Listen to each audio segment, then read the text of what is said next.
All right, round one comes to me, and I don't see how I could be wrong about this, but it's the Hot or Not segment of our show, one of our awesome segments that we have. And this time it's about the game 12 Rivers, which features marbles. How about that? And here's a really quick description of how 12 Rivers is played. This is 12 Rivers all set up and ready to play. As you can see, we've got all the 12 rivers loaded with random pearls of various colors behind the little starting gate. In your personal supply over here, you've got one alpaca, one starting tile from the starting villager tile, and a hand of special cards. These cards can give you special abilities. If you have pairs of them, you can turn them in for their abilities, which can be very powerful.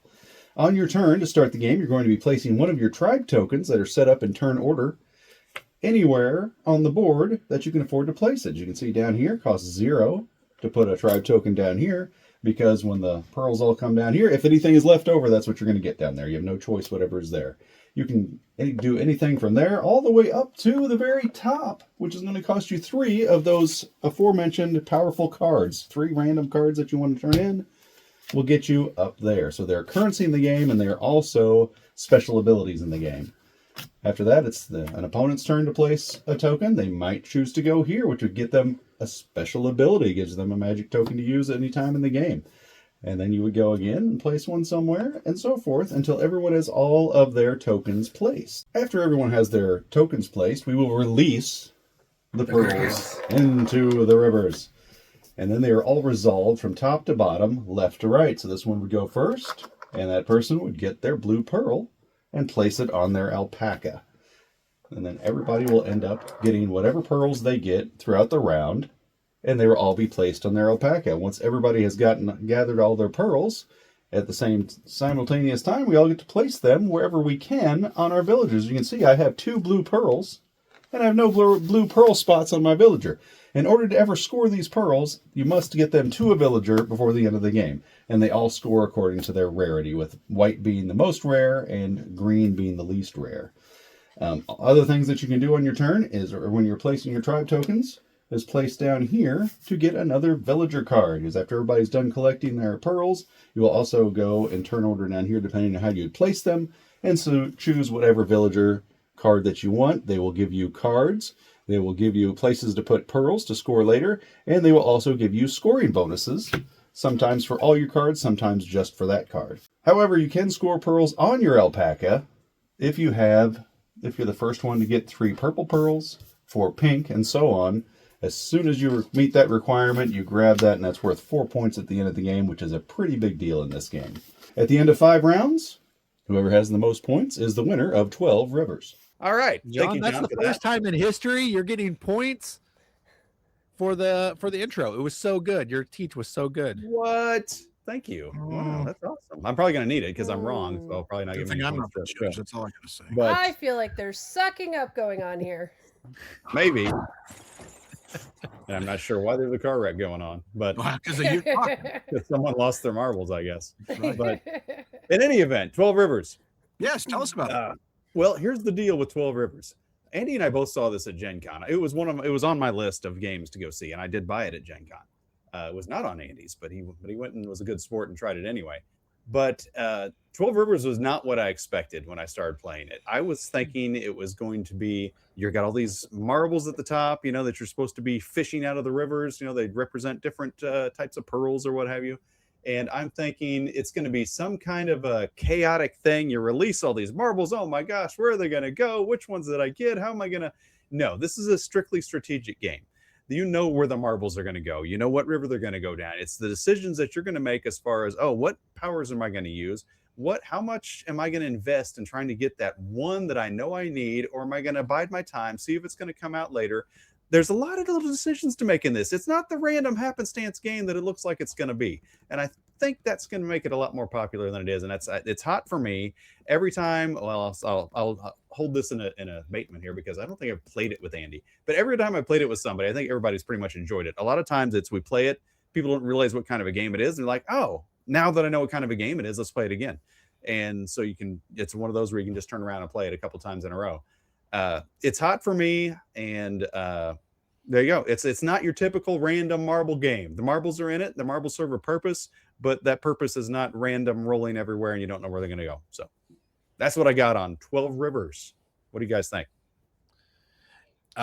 Yeah. I think what you said was good. You actually convinced me in real time. I think I'm gonna Oh, really? formulate. I'm gonna listen to all of your guys' comments and then actually formulate my opinion. So Kelly, give me your opinion so I know what to say next. There we go. So first of all, I just want to complain that, and I checked the logs for this. Me, John, Philip, and oh gosh, I'm sorry, I can't remember who else played with us. Played this in October 2025 once. So I really had to dig here to even remember what I thought. Hey, you're not supposed to tell them at home that. You're supposed to act like you're an expert. Oh no, don't worry. I am an expert on one thing. That trying to play another game with John is like Bigfoot. You know he exists, but try to get him to play a game and spot him. You know what I mean? I'm just That's true.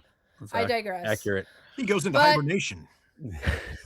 As I pondered and tried to pull the memories from my 44-year-old brain, I do recall that there's better names for this game. You know, Andy Uri kind of said, lost his marbles. I was thinking better names for this game was Marble Jam, River Block, or even Rip Off River. Because let me tell you, turn order makes or breaks this game. Yep. And yes, the cards, you can use them to mitigate better turn order, blah, blah, blah, yakety schmackety. But regardless of how the marbles come out or the cards, it's all luck driven. So, yeah, you can have a little bit of mitigation, but I personally kept getting frustrated that, I might have needed the one white pearl and consistently just had it rip for me. Now, there is different, what do they call them, villagers that you can get that don't necessarily, you don't have to grab that one that needs that one, but, it's very easy to get behind in points if you don't choose wisely. I would also say that... what was it? The alpacas, by the way. Love the alpacas. They're not llamas, by the way, not llamas. I know. I kept going, is this a llama or an alpaca? And then the whole table's like, well, what's the difference? And I'm like, I'm pretty sure one spits more than the other. Exactly. But the only other thing I would say is I did really find it interesting, the mechanic of, you got to be careful what pearls, marbles, whatever you want to call them, you're getting, because you have to have certain ones on your alpaca. That's kind of your holding stage, so to speak. And I think you got bonuses from that, if I recall. And then you got to get them over to your villagers to fulfill them for points. So that kind of was the tension of the game, is timing, because if you really messed up, you lost your marbles, I guess. There you go. You didn't get to keep them. Yep. But I need to play this again to really decide. I will say this is a showstopper. The design, I mean, I don't care where you are. You're going to stop and look at this thing, whether you think it's your game or not. Very well designed and beautiful. Nice. I do want to take the issue with a couple things. The Luck, the only luck, the only luck in the game is where the marbles are going to come up at the top. That's the only randomness in the game. Everything else is, well, I know if I put my blockade, my token, whatever it is, right up there behind it, and I invest in that, I know I'm going to get turn order. So if I'm second or that's third, not turn order. That's Screwed. not turn order.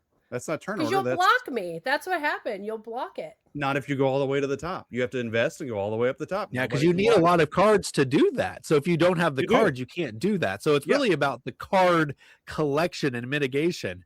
Well, before we move on, though, oh, Kelly, I just wanted to, you said that there should be better names for it. There's 12 segments, right? Like it's literally 12 rivers. Like that is why it's called 12 rivers. Just wanted to make sure that was clear. Just, I just really wanted to name the thing that drove me nuts about it. Oh, okay. All right, Andy, what do you think about this game? Well, let me tell you, I played a couple of rounds at Gen Con and I haven't played a full game. And that is a disclaimer I want to make. Now I'll rip it apart. Now he's going to try. No, to me, 12 Rivers is kind of like a beauty pageant contestant. Okay. Looks pretty, but there's not much there. I personally believe that U.S. Americans are unable to do so because some people out there in our nation don't have maps, and I believe that our education, like such as in South Africa and the Iraq, everywhere like such as. Wow. I mean, I'm sure it's a head turner. It has a nice table presence. It does involve colorful marbles. But aside from that, I just don't think it has lasting staying power. You know what it is? It's Potion Explosion 2.0 is what it is. This is feeling a bit chauvinist, Andy. Yes. Sorry. I could have been talking about male beauty pageants. Yeah, Right? They have Mr. America. Okay, Kelly, Mr. you watch the America. Mr. America pageants. We should start. That's You're right, the because nobody chauvinist one. cares. So similar to Potion Explosion, it's a contract fulfillment game, and there are some special cards that can change the effects and things. And there's like you said, there's turn orders. You can place your dams in different places to gather more Watch your resources or mouth. less, or it's a little. But it's too gimmicky. The thing's too gimmicky. It's plus if I'm gonna play a party game that is made up of, well, it's made of foam. I wouldn't call it a party game. It's made of foam core. I just Yeah. don't think that's gonna stick around. That's gonna wear and tear bad. Yeah, we'll find out. Poor planning. Poor planning. No, My fountains is it was perfect. fine. It was fine. There's nothing terribly wrong with it, but there's nothing terribly exciting. It's really similar to how I feel about Potion Explosion. I would play it, but I disagree with John that there's strategy. There's not really much strategy. Oh. I don't know that I Okay. go that Well- far. There's definitely strategy and timing. And I think there's a lot more, like Kelly was saying, there's that tension of, well, do I want to keep these on my alpaca? I can't score them on my alpaca, and I can't put any more on my alpaca, once it's full, but I could get that bonus for having those on there if I get one more. That's not the only thing at tension. It's like Daniel was talking about the cards. I have all these cool abilities I can do with my cards, or should I use them to get all the way to the top so I can get that last white pearl and be the first one to get 3 white pearls? Or should I just hang back and hope nobody blocks me? Because it's really your choice whether you want to go all the way up there for the things you really want or not. And so there's a lot of choices like that every But time. see, that's really just a retheme of Potion Explosion. I mean, Potion Explosion, you have the same thing as you start filling up your different beakers. They give you a special power, right? And that can alter things. And yes, you've only got a certain amount of spots in your lab to store marbles. I think it's just 3 spots. Just Do like you have a just reason like to this keep one. them in your lab, though? What's that? Do you have No, a you don't reason have to a keep them in your reason to lab? You don't keep have a them reason there. to keep them in your lab. That's why it's But you different. have, You have a you have reason to more keep them on your alpaca. flexibility. Yeah. But you have more flexibility to get them out into the beakers. Yeah. So, well, I will say this, guys. I think you're both, Kelly and Andy, you're both kind of right in the sense that there isn't a lot of strategy, and at the same time there is. And I'm also going to say that I think you do have to play this game multiple times as well to truly appreciate it. I think, John, I'm going to piggyback on what he said, and that is the first time you're playing this, you don't quite understand what is actually going on in this game because it does look like it's purely a gimmick game where you're just pulling out the marbles. But there is some real cool decisions in this game where you have to decide to use those powerful cards, and when you have to decide to use them for their powers or as currency to go up the river, because that's where the randomness is negated. If you need that white marble, Kelly, it's not just about going first, it's also about going up that river and getting rid of those cards. And do you want to get rid of those cards well enough? And once you run out of the cards, you have to go back down the river and get that worse selection so you can get more cards. So I do like the ebb and flow that it has of actually attempting to gather the resources that you need to buy the cards that you need. But I will agree with you guys that it is lucky where there is only X amount of cards that come out that are like the villagers, and it kind of depends on who gets what and what marbles are at the time. Where Potion Explosion excels is that everybody has the option to get the exact same potion. So even though you're doing some combos with those, they're a lot easier to fulfill and they seem a lot more fair. But then John is also right where every marble you get does matter no matter where it's at, because you're scoring for your marbles that are on the guys and on the alpaca. You're scoring for their colors. So it gives you more reasons to get more different kinds of marbles. But in the end, I do think that this game is a middling game. It's going to be forgotten. While I had an okay time with it, there was nothing about it that really shot out to me that said that this is going to have staying power. It might have just as much staying power as Potion Explosion did, but it was really hot when it came out, and then it faded, and not a lot of people talk about it because the novelty wore off. And unfortunately, this novelty is the same novelty as Potion Explosion, and it's already worn off. So I think it will be fine. One thing you brought up the village. John, real fast. Yeah. To Daniel's point, one of the problems we have in the board game industry right now is the bar is set so high, right? Because there are so many games, and there are ones that are really, really good, and then you've got some that come on the scene and they're fine. They're still better than playing Sorry or Trouble, but it's just it's not something I would ever say like, hey, let's play this. Yeah. Oh, but you brought up the villager cards, and that's just another example. And I'll quit defending the game. But it's the villager cards themselves. There's like various reasons to take a different villager card. Oh, I'm going to take this one because it gives me 4 cards. It's hard to fulfill, but it gives me 4 cards I can get right now. Doesn't matter what I do with the villager. Or you can take the one that's like, well, I think I have a bunch of those marbles already. I can throw them on there and already, fulfill this guy. Or it's just he's got random places for me to put marbles. I might not be able to fill them all, but at least I can put them over there to score them.